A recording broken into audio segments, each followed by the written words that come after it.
Olá, mais uma vez estamos aqui trazendo a Palavra de Deus, a reflexão diária para você que é assíduo aí no programa Diário de Oração aqui pela Rede Século XXI.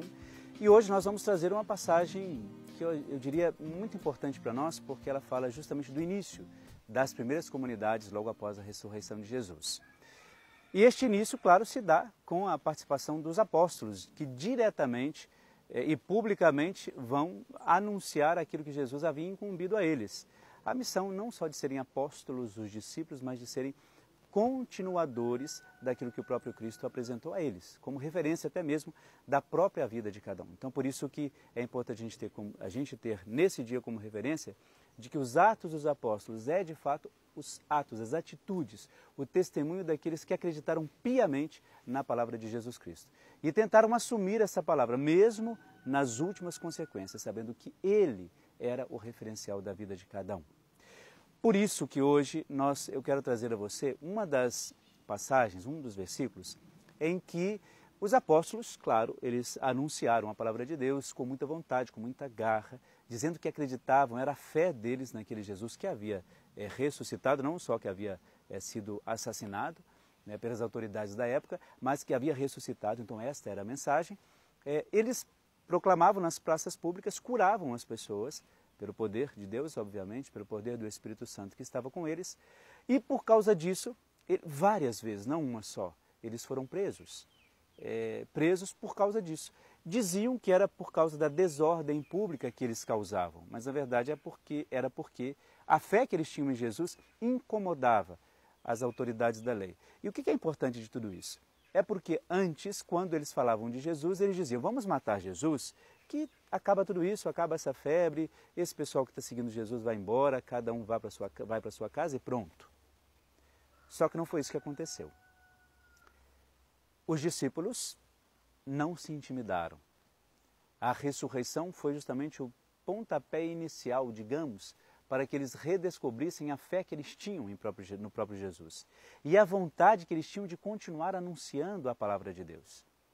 Por isso, no trecho de hoje, eu faço questão que você leia, não só o versículo, o texto todo, mas a parte em que diz assim, olha, as autoridades daquela época, as autoridades do templo, levantaram-se, os sumos sacerdotes, levantaram-se e grifa-se assim, cheios de raiva, porque os apóstolos anunciavam a verdade. É claro que esse finalzinho é eu mesmo que estou dizendo, mas o texto diz assim, e cheios de raiva. Eles são tomados por uma ira tamanha, e isso é muito importante a gente frisar, são tomados por uma ira tamanha que a palavra que os discípulos anunciavam, ao invés de trazer paz para cada uma daquelas autoridades, mostrando que Jesus ainda continuava vivo na vida de cada um deles, ela traz justamente essa ira, esse sentimento que corrói, que machuca, que mata as pessoas.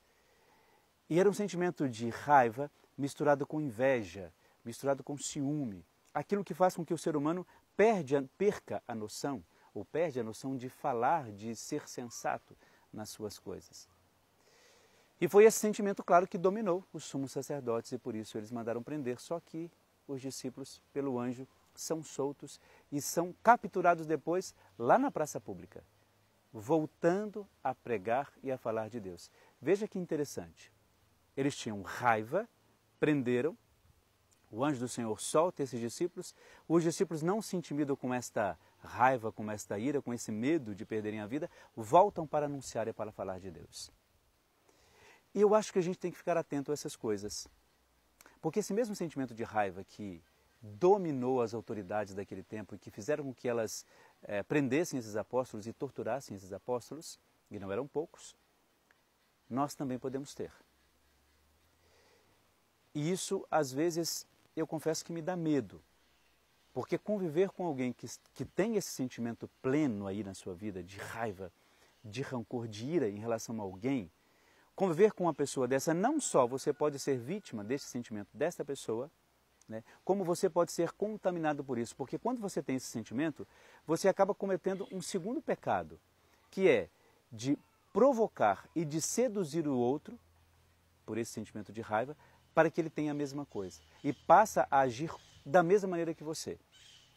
E é interessante que esse sentimento ele consegue te seduzir de tal maneira que aquilo que a pessoa diz, mesmo sendo mentira em relação a outra pessoa, você absorve como sendo verdade. A raiva, além de ela te corroer por dentro, ela seduz o outro para o mal.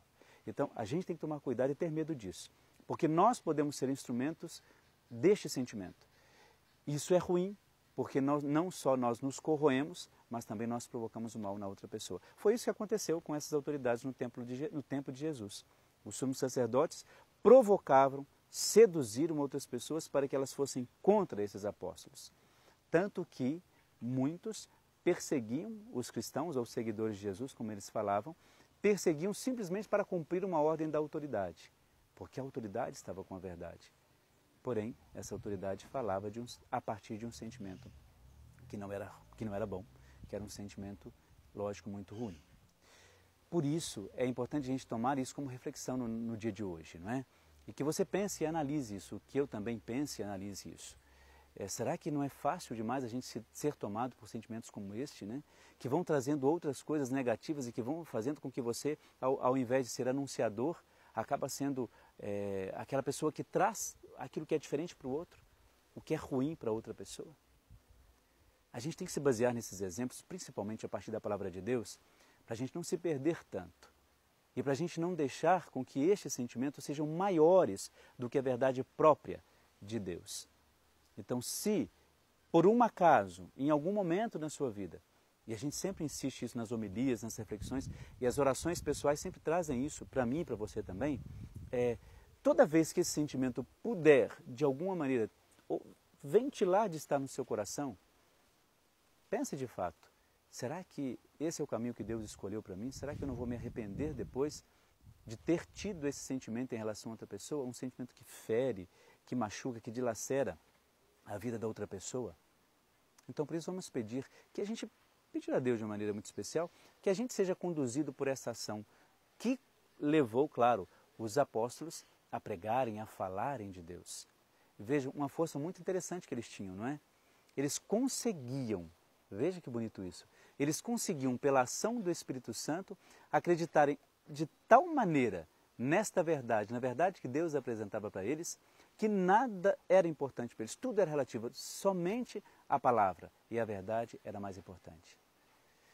Por isso vamos pedir a Deus que a gente tenha isso, né? Nesse dia de hoje, ao longo da sua reflexão, pense nisso. Vamos pedir a Deus que nós sejamos até mesmo produtivos na nossa maneira de sentir, de rezar. E saber que a verdade própria de Deus é aquilo que deve nos manter fiéis à sua palavra. Por isso eu deixo com você a bênção desse Deus, que é um Deus todo-poderoso, Deus que é Pai, Filho e Espírito Santo. Amém.